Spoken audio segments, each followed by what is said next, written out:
Et salut à toutes et à tous, j'espère que vous êtes en grande forme et fin prêts pour ce nouvel épisode de Winamax Playback, l'émission qui vous fait revivre les plus beaux moments des plus belles tables finales de Winamax. Et cette semaine, bien entendu, c'est la trilogie qui était de retour sur les tables de Winamax en ce beau mois d'avril 2023, qui est sous le feu des projecteurs avec son tournoi principal à 50€ qui a réuni 23 753 inscrits et réinscrits pour un prize pool total qui dépasse le million d'euros, 1 068 000 885.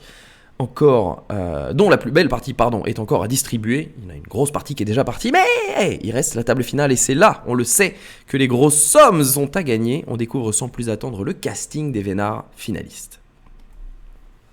7 joueurs donc autour de cette TF, on est déjà au blind 1 million, 2 millions. Avant de regarder les stacks, on va regarder bien sûr l'échelle des prix, 7 650€ assurés pour tout le monde, ça va grimper jusqu'à 41 148€, format knockout. Pour ce tournoi, chaque joueur a une prime que vous retrouvez dans la cible au-dessus du pseudo. Quand vous éliminez un joueur, la moitié de sa prime vient sur votre bankroll, l'autre s'ajoute à votre propre prime et le futur vainqueur du tournoi, en plus des primes déjà accumulées, repartira avec son propre bounty. Ça fera une belle différence avec la deuxième place. On regarde un petit peu les stacks et on voit qu'on a un short stack en la personne de Dolphin Nation. Dolphin Nation avec 7,2 blindes. À côté de lui, on a Todou le loup qui n'est pas très frais avec 16 bébés, surtout qu'il a une belle paire de dames qui pourrait se faire très mal à cette main. Terminator a 26 blindes et Niki Tarv possède 29 blindes, tout comme Draniki. Et enfin, Eric Fion et Etafer sont loin devant avec 69 et 58 blindes. Des bons chip leaders, donc favoris pour aller peut-être briguer les plus hautes places payées. Pour l'instant, on s'intéresse à cette première main du replay avec un setup a priori inévitable, bien entendu. Niki qui va 3-bet l'open de Todou le loup qui ne demandait pas mieux pour tout mettre au milieu, mais sa paire de dames fait face à la paire supérieure de roi de Niki Tav qui va éliminer un premier joueur. 7ème position pour Todou le loup qui n'aura eu un rôle de figurant malheureusement dans ce playback. 7 650€ et 3 458€, plus de 11 000€ tout de même remporté. Bravo monsieur, et en espérant le retrouver au prochain épisode. On continue avec cette main. Tout le monde va fold, même érection avec son Valedisov, cut-off d'ailleurs, qu'on aurait pu voir open, d'autant qu'il peut aller, pourquoi pas, jouer le bounty de Dolphin Nation s'il le chauffe. Donc j'ai pas forcément apprécié ce fold, hein. Comme d'habitude, je vous invite à donner vos avis dans les commentaires, bien sûr. On va laisser donc Etafer, c'est sans doute pour ça qu'il a fold, hein. C'est parce qu'il était hors de position face à un joueur qui le couvre, le seul joueur qui le couvre et qui serait susceptible de lui mettre de la pression ici. Etafer qui va tranquillement min-raise. Dolphy qui va défendre sa big blind pour réaliser toute son équité avec son 8 et 6 de cœur. Il va trouver un 8 seconde paire plus backdoor flush draw et ce sera suffisant pour envoyer les 4,7 blindes qui lui restent. On paye avec seconde paire plus gutshot pour Etafer, c'est tout à fait logique et il n'y aura pas d'amélioration pour Dolphin Nation. Et déjà une élimination, c'est pas les coups les plus intéressants, c'est premier de cet épisode de playback, mais il nous permet tout de même d'applaudir la performance, la prestation de Dolphin Nation. 10 710€ et 2 551€ remportés pour sa 6ème place. Tout le monde est désormais assuré d'un minimum de 14 994€ à 5 joueurs restants. Allez, on va rentrer un petit peu dans les coups intéressants avec cette open, 2,5 de Terminator qui est au hijack ici, qui va se faire 3 bêtes sizées par Draniki à 5,7 blindes avec une paire d'as. Il choisit le sizing sizé. La question qu'on peut se poser ici, c'est est-ce que s'il avait fait tapis, Terminator n'aurait pas tout simplement payé. Ce qui est sûr, c'est qu'ici on va se contenter de payer les 5,7 blindes. On va avoir un flop 6, 3, 5. Il a un pic Terminator avec la dame. En face, il y a l'as de pique chez Draniki et l'overpair. 13,6 blindes au milieu, on mise tout petit, un 6ème du pot, ça va être tranquillement payé par Terminator pour aller voir la turn qui ouvre le flush draw backdoor à pique avec ce 10.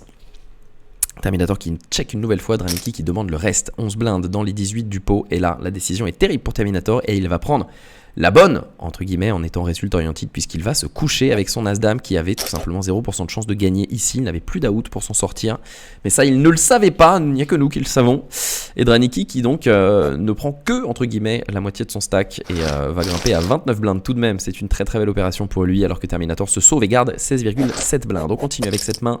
Min-raise du bouton de Etafer avec un As-9 off qui va se voir 3 bêtes à tapis par Terminator qui se réveille en small blind avec As-3 off qui estime qu'en face, il y a une range très large pour open du bouton sur les deux stacks dans les blindes et que donc il va avoir beaucoup de fold tout simplement quand il fait tapis directement. Ici ce ne sera pas le cas. Etafer qui prend son temps et qui finit par payer avec cet As-9 qui domine l'As-3 dépareillé de Terminator. Oui mais voilà, il va y avoir un joli 3 sur le turn pour se sauver du côté de Terminator. Un pot à 32,6 blindes qui vaut très très cher en euros, qui fait un petit peu mal au chip leader de cette TF et qui permet à Terminator de revenir très très fort dans le game puisqu'il repasse 4ème après ce coup.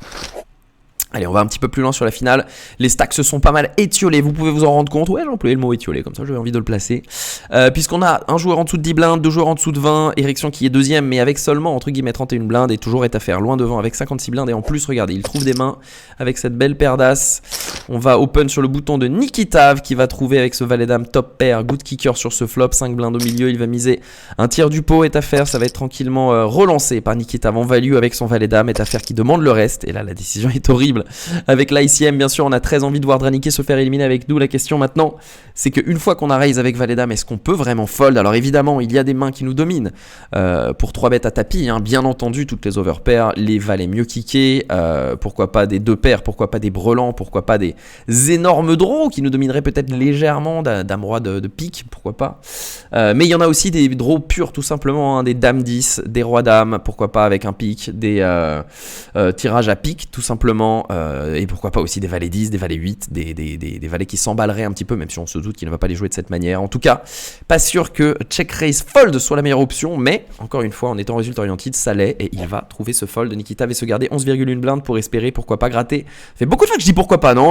Dans les 10 dernières phrases, je l'ai dit 12 fois. Pourquoi pas donc, pourquoi pas aller gratter une place en voyant l'élimination de Draniquet avant lui. En tout cas, c'est ce qu'il espère. Et donc j'ai envie de dire, pourquoi pas?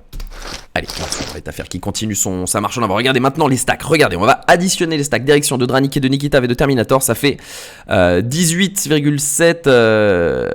Allez, 28. Ah, ça fait 60 blindes et il en a 73. Il a plus de la moitié des jetons en circulation. L'ami est à faire. Ericsson qui va tranquillement open avec cet As-Valet, qui va se voir une nouvelle fois un trop bête à tapis avec As-3 suité cette fois de Terminator en small blind. Ericsson qui va tranquillement payer, intelligemment payer pour peut-être aller éliminer Terminator avec cet As-Valet qui trouve en plus un flush draw max et qui va tenir cette fois. Élimination donc de Terminator 65 en 5ème position, 14 994 € et 3 912 € en bounty. Et là, on va s'arrêter une seconde les amis, on va discuter un petit peu ICM, on va revenir au début de ce coup, on va regarder les tapis. Il avait 14 blindes, il y a un joueur à sa gauche qui en a 5, il y a un joueur 2 crans à gauche qui en a 9,4. Je pense que c'est très risqué d'un point de vue ICM ce qu'il a fait Terminator en faisant le re-steal. Pourquoi? Parce que comme d'habitude au poker on réfléchit en termes de risque-récompense ici. La récompense est somme toute assez maigre, 4,07 blindes, c'est l'argent mort du pot qu'il espère récupérer quand son adversaire va fold. Et le risque, eh bien, c'est de se voir éliminer maintenant et de s'éviter un palier, voire même 2 paliers de gains qu'il aurait pu tranquillement aller récupérer en attendant que ses adversaires se fassent éliminer.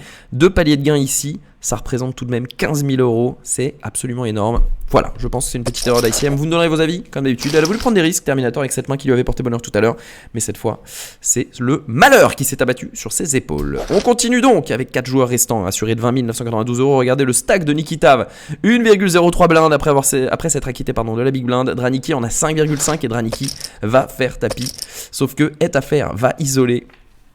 Et là c'est génial parce que Nikitav est bien sûr couvert par les deux dans ce coup. S'il paye et se fait éliminer, il sera donc 4ème. Alors que s'il se couche et voit Draniquet se faire éliminer avec une blinde, il ira chercher un petit palier de 9 000 €. Il va donc se coucher en se gardant une blinde. Est-ce une erreur ou non? Vous me donnez vos avis. En tout cas, Draniquet lui est à la fois ravi et à la fois inquiet de jouer ce coup à fond. Il fait face à une main très faible, 5 et 2 de cœur avec ce roi dame.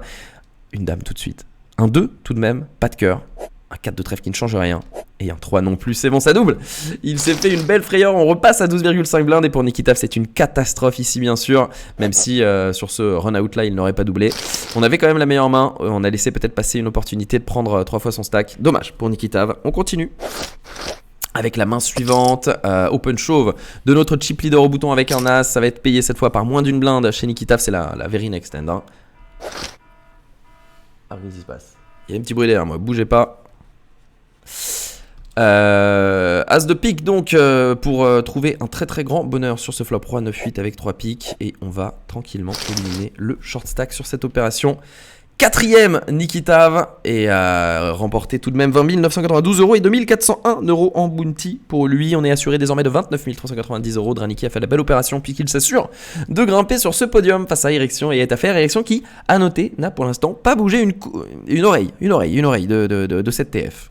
On continue et on débute ce 3-handed avec donc gros avantage en jetons pour est à faire et une première rencontre avec un min raise du bouton de est à faire. Ça va être tranquillement défendu par Ericsson qui a aucune envie de prendre le moindre risque alors qu'il y a Draniquet à 6 blindes derrière lui. 5-5-9, personne n'a rien touché, ça va être checké par Ericsson. Continuation d'être un quart du pot de est à faire qui va être payé par Ericsson avec son outer as, c'est tout à fait logique. On va trouver tout de même le flush draw sur le turn. 7,2 blindes au milieu, c'est checké par les deux joueurs. À la river, donne la flush à Etafer, check direction avec son as de pique. Etafer qui va miser un overbet, 1,5 fois le pot. Et Eriksson qui se trouve des raisons pour payer Autoras ici. Alors, il est certainement bien meilleur que nous, Eriksson, et c'est intéressant de comprendre les raisons qui l'ont poussé à payer. Il estime bien sûr que dans la range de son adversaire, il y avait beaucoup de bluff, mais pourquoi est-ce qu'il n'aurait pas misé au turn en bluff? Peut-être qu'il s'est dit en fait que si son adversaire avait eu un flush draw, il l'aurait misé turn, sauf que ayant l'as de pique, il comprend que si son adversaire a un flush draw, il n'est pas max turn, et donc il n'a pas forcément envie de bet fold avec un flush draw turn. Donc c'est un peu compliqué cette décision river sur un overbet. Je pense qu'on peut s'épargner les 10 blindes ici parce que notre adversaire a quand même quelques mains avec lesquelles il peut s'amuser à overbet, mais je pense qu'il y a quand même énormément de bluff aussi dans la range adverse. Il va jamais faire ça avec un 9, il va jamais faire ça avec un 5 puisqu'il aurait 2 barrels. 7 et 8 auraient certainement 2 barrels. 3 et 4 auraient certainement 2 barrels. Enfin, il y a beaucoup de mains qui auraient 2 barrels. Et on va pas faire ça avec un 6. Donc au final, c'est une situation assez compliquée. Vous me donnez vos avis dans les commentaires. En tout cas, il y laisse un tiers de son stack à la river. Il tombe à 20 blindes d'érection. Et Etafer, lui, regardez-moi ça, s'envole à 110 blindes. Main suivante.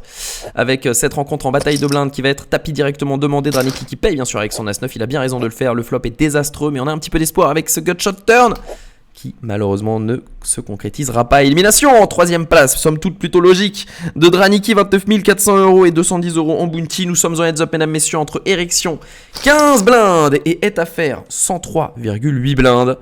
La partie va être complexe, mais figurez-vous que ce heads up va durer plus de 150 mains. Et oui, on pourrait pas croire comme ça.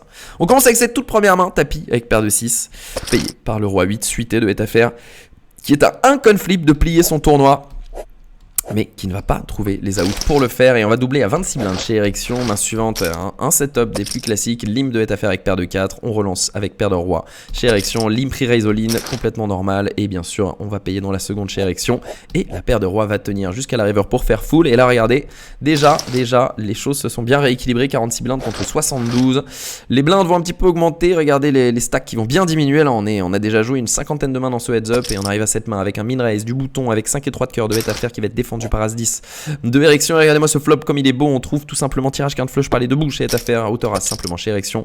On va miser et là j'avoue que j'ai un peu perdu mon grec ancien. J'ai pas compris l'intérêt de check and raise à la place de Alexion car sa hauteur As est tout à fait suffisante pour payer. Mais on va se tranquillement contenter de payer chez Etafer, on est très content de le faire. On va trouver un 6 qui nous fait rentrer la quinte. On mise 40% du pot chez Eriksson, c'est payé par Etafer. La river est un 7 qui ne change rien, checké par Eriksson, tapis non payé chez Etafer. Et un joli petit pot qui rentre dans le stack de Etafer pour se redonner de l'air. J'ai pas trop compris comment l'a joué ce coup à Eriksson, peut-être sa première grosse erreur. On continue avec cette main, min raise du bouton 7 et 4 off, c'est payé par Eriksson en big blind avec 7 et 9. On va trouver deux paires 7 et 2, kicker 9 chez Eriksson, kicker 4 chez Etafer, open chauve pour 3 fois le pot, encore une fois. Pas trop d'intérêt d'open chauve ici, ça va être payé bien sûr et on va réussir à remporter ce coup sans split pour Eriksson. Pas de carte au-dessus du 9 et en plus on fait 3 paires à la river. On repasse à 28 blindes, Etafer qui prend son mal en patience pour l'instant. Main suivante donc, min raise de Etafer avec moins de 20 blindes, Eriksson va 3 bêtes, ça va être un 4 bet chauve avec cet As-8 off contre Eriksson, 4ème balle de match pour Etafer qui est largement dominé, 28 petits % de chance de l'emporter. Ouh, voilà un petit 8 pour se donner de l'espoir, pourquoi pas, et un deuxième 8 qui fait full et on ne joue plus que le 9 et il ne viendra pas, c'est finalement bien Etafer, le favori des bookmakers qui s'impose, on n'aurait pas cru en revanche qu'il ait tant de mal à le faire. Élimination d'Eriksson, 41 145 € avec 6 530 € en bounty en plus. La partie fut dure pour Eriksson, vous l'avez, clin d'œil, mais la victoire revient à Etafer tranquillement, 41 148 € et 19 701 € pour un total de 60 000 € remporté, décroché au terme de cette finale menée de main de maître, la finale donc de la trilogie 50 € à laquelle on donne rendez-vous peut-être dans quelques mois pour une nouvelle édition. 60 000 € pour un très très beau playback que j'espère vous avez pris du plaisir à suivre en ma compagnie. Comme d'habitude, je vous invite à laisser un petit like à la vidéo, à vous abonner à la chaîne et eh bien j'espère vous croiser sur les tables pour la semaine prochaine, pour le prochain épisode. En attendant, vous en aurez besoin, j'en suis sûr. Je vous souhaite à tous un très très gros good luck aux tables, sur vos tournois et à très vite sur Yonex TV. Ciao tout le monde.